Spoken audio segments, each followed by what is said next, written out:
processing records with the batch job element. Batch processing and the batch job element. This is an alternative to standard flows, and it stands on its own as an independent block of Mule XML. It provides the ability to split large messages into records that can be processed asynchronously in a batch job. It'll provide the ability to process messages in batches, and is an exclusive tool available to Mule Enterprise runtimes. The diagram in the bottom shows how batch has an input phase, then a record level processing phase, and then sort of like a reporting phase at the very end where you can get details on what succeeded, what failed, and so on. Some example use cases for when this might be helpful. Say you're integrating datasets to parallel process records. Small or large datasets, streaming or not, are all possible. Oftentimes larger datasets are the ideal. If you need to engineer near real-time data integration, such as synchronizing datasets between applications, like syncing contacts between NetSuite and Salesforce. It is especially useful for doing ETL or extracting, transformation, and loading-oriented use cases, like taking a huge dataset from a flat file such as CSV to maybe a big data system or database like Hadoop. Also handle large quantities of incoming data from an API into a legacy system. Batch jobs will accept data from an external resource, and you can pull for the input. You can split messages into individual records and perform actions upon each record. This can allow us to use record-level variables to enrich, route, and otherwise act upon, again, individual records rather than the whole job itself, and handle record-level failures that occur so that the batch job is not completely aborted if 1 out of 10,000 records were to not be successful. Then finally report on the results and potentially push output to other systems or queues. To create a batch job, we can bring in the top level element, and again this exists outside of the context of the standard flow we've worked on in class. To create, we drag a batch job scope into the canvas, and it creates what you see in the bottom left in the XML you see on the right. To trigger batch jobs, we have a few options. Option 1 is to place an inbound one-way message source at the beginning of a batch job. It cannot be request response. It must be an inbound message source that is one way. Again, a way that we can accomplish this is we can wrap a standard message source in a pull scope that will effectively trigger that message source, or you could drop in something that has that built-in mechanism like a file or FTP endpoint into the source of the batch job. Option 2 is that you can actually create a flow dedicated to the inbound logic for getting data to send to a batch job. Then from that flow, you can use the batch execute processor to reference the batch job within a Mule flow. Think of this like grabbing all the data in a flow and then triggering batch execute to send it off to that job. Now, one of the unique things about batch that's quite different than flows is it has phases available to it. When you add a batch scope element to the canvas, the phases you'll see are input, process records, and on complete. The input phase is the optional phase. You don't have to have processors in the input phase, but if you do, these are going to be responsible for triggering the processing via an inbound endpoint and modify the payload as needed before you do the batch processing. The reason input is optional is, remember, you could put your input logic in a flow and then call batch execute to trigger off the subsequent phases. Load and dispatch is an implicit phase. This is behind the scenes, and it splits the payload into a collection of records and creates a queue that it can put those records into to hand off to the process phase. Now in the process phase, we are going to process the records. By default, what batch is going to do is use a single thread to handle 100 records at a time. This is going to contain one or more batch steps, so these blocks of records can be happening on separate threads. And inside of those separate threads, they can be executing throughout various batch steps that you'll see in a moment. On complete is an optional phase that you can use to report summary of records processed and get insights into which records failed so that you can address issues. On complete does not provide you the fully transformed and worked on payload that happened in the process phase. On complete will simply have an object that has metadata about what happened in the job. A batch job example shows the input phase where we're pulling a database and doing a data weave transform. The implicit phase, of course, does the splitting and queuing. The process record phase you see in the middle here has 2 batch steps. One step that is going to check if a record exists in Salesforce, the second step that will upload that record to Salesforce, and then an on-complete phase which has no processors in it, but typically would contain something like a logger to print out details about what happened in the job. So how does the record level processing work? Well, only one queue exists, and it holds these records that are picked out of it for each batch step. These are then processed and sent back to the queue so that it can go into subsequent steps if they're available. Each record keeps track of which stage it has been processed through while it sits on the queue. A batch job instance will not wait for its queued records to finish processing in one batch step before pushing any of them to the next batch step. And again, the key thing to keep in mind is these are going to happen in parallel in blocks. Again, by default, blocks of 100, wherein there's going to be a dedicated thread to each block, and then the parallelism is going to occur when you have multiple blocks of 100. Each record moves through the processors in the first batch step. It is sent back to the queue and then waits to be processed by the second batch step, as you can see in this diagram here. This repeats until every record has passed through every batch step. If you'd like to store record-specific information that should not impact the payload, you can use record variables. Think of these kind of like flow variables that will live throughout the batch job, and they will give us an area of metadata to attach to records. These will persist across all the batch steps in the processing phase.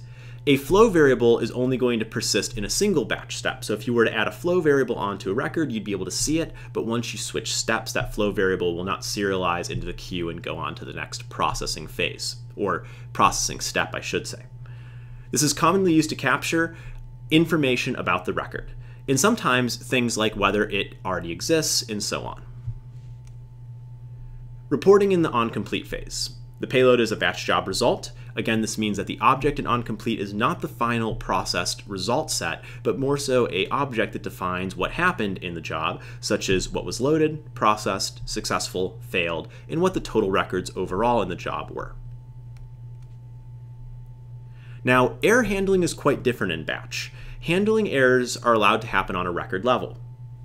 If a message processor in a batch step cannot process a record, there are three options. One is that you can set the max failed records to 0, which means stop processing the entire batch. Any remaining batch steps are skipped and all the records are passed to the onComplete phase. And by all the records are passed to the onComplete phase, we basically mean that it commits and goes to the onComplete phase with the batch result object. You won't have access to the records, failed or successful, in the onComplete phase. -1 represents continue processing. This will allow you to say, if a step fails or a record fails, continue processing no matter what. And then finally, an integer that you can add in, which will continue processing the batch until a max number of failed records is reached. This integer will basically be your threshold. So let's get into our next walkthrough where we create a batch job for records in a file. We'll create a batch job, we'll explore flow and record variable persistence across those steps and phases.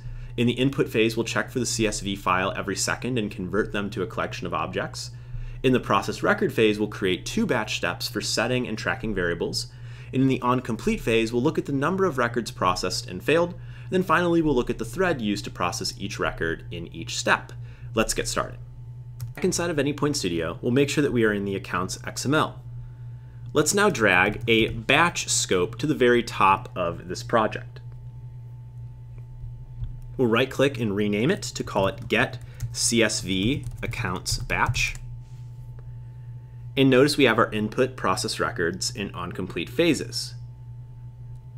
Let's now bring the file and transform message elements. This is lower inside of our project, so I'm going to go down here and bring this flow up a little bit so it's easier to move around. And we're going to bring file and transform elements from inside of here, and we will go ahead and go to Edit and copy these. We'll click inside of our input phase and we will do Edit Paste inside of here and quickly rename them so that their names are a little bit cleaner, which will simply go back to File,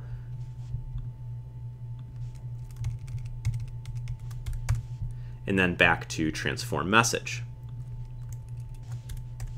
All right, so we'll still pick up that same file. We'll do our transform just as we had done before as well. Now additionally, if we go back to Design View, let's bring in a variable or flow variable transformer inside of here. In the variable transformer, we are going to put in a set variable, and we will set the name to size, and the expression is simply going to print out payload.size. So before we go into the batch job, we'll see what happens if we were to set in a flow variable that determines the size of the message that came in, so effectively the number of elements from the actual file, and then see how that persists into our batch steps. Now, let's try something similar inside of here. First, we'll rename this so it's a bit easier to see. Let's call this set size flow var. Okay. And inside of the batch step, let's bring in another variable transformer. So we'll bring in a variable transformer into this batch step. We will double click on it. And inside of this one, we are going to say to put in the name value inside of here. So let's go ahead and do set variable. The name in this case is going to be fname, and the value is going to be payload.name. You can see how it's already introspecting inside of that instance of the object since it knows it will be in the batch step at this point. Okay. So in this case, we will say set fname flowvar.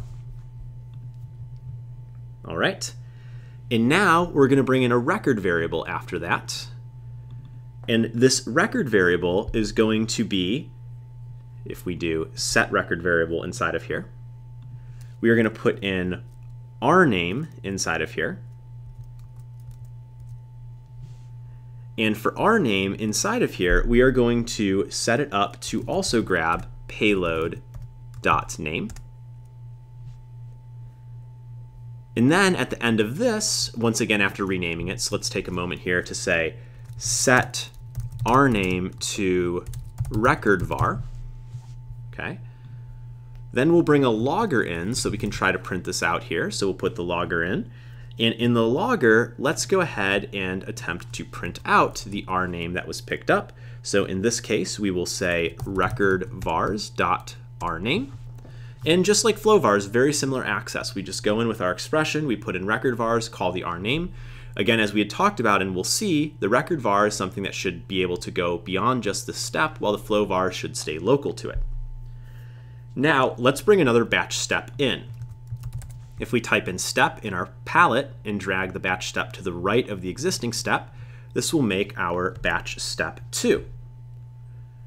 Now, inside of batch step 2, let's go ahead and put another logger in place here. In this logger, we are going to also log out similar message, which will be record vars.name, or rname rather, and make sure that we can print out that record var and that it's still accessible to us. All right, now, before we can get this started, we want to make sure our getCSV accounts flow won't conflict with us. So let's select the getCSV accounts flow, and let's set its initial state to stopped, making sure that it won't be actively polling, and that just this batch job will be actively polling. Let's now go ahead and put a breakpoint on the set size flow var, and let's debug this application.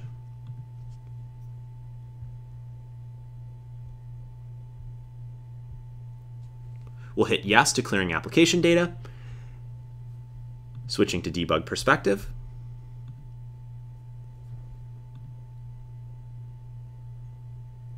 I'm going to reset my perspective real quick to make sure it's a bit cleaner for you to see. All right, so once the application is deployed successfully, let's see if we can bring a file up so that the file endpoint will pick it up, and we'll do a little bit of debugging and learn about how these different phases work. So again, inside of source main resources, you may need to send a refresh in. We'll start off this time by just renaming. So we'll right-click rename. We'll call this accounts.csv. And we'll drag this back into the input phase so it gets picked up. And almost immediately, you'll see it stop on your breakpoint for set size flowvar. So first things first, clearly the size of our payload is 3. This flow variable, once we go into the batch step, if it's available to us, should have the value of 3. Let's step into that first step. Now, inside of this batch step, key thing to notice is you are on an individual record now. So as you step through, you're going to be looking at each individual record because you've passed that implicit phase where it splits them all up and puts them in a queue. Again, the flow var I had just mentioned is now available to us here, so you can see size and you can see 3 inside of here. If we step forward past the fname flow var, you can now see inside of here that fname has the actual name of that company as we had stored inside of here as a flow variable. And if we step one more time over to the logger and go to the record tab, you can see that our name is now setting this new scope called record vars. Okay, so we've got a little bit of perspective on how these work. Now, if we step forward into batch step 2, or continue stepping really, because remember you're going to have a record for each of these, so you'll have to go through all 3. So we'll go through that and continue stepping. Eventually we'll get onto batch step 1. And in batch step 1, first thing you'll notice is that our name is still available. So record vars that you store on the message are going to make their way between steps for each. If I step forward again, I'll now see the R name for the next company. Going back to variables, the big thing to notice is that your flow variable that you had stuck onto the message of size is still available. And it's only still available because it happened before the batch job started. But remember our fname flow var that we had put in a batch step. That is no longer available to us. So again, adding variables that should persist between steps along with the payload need to be added as record variables. If we step all the way through the batch job and go to the console, you'll also notice inside of here that the initial thread executed inside of here for our first batch step, and then the next thread that was available, at least in my case, and yours may vary, was the 5th thread that went in and did the processing for the next batch step inside of here. So you can see how this is starting to get into a more advanced use case with doing record level processing. Let's hop back to the slides and talk a little bit more about what else batch can do and beef out this use case a bit to make it a little bit more complex in what exactly it's handling.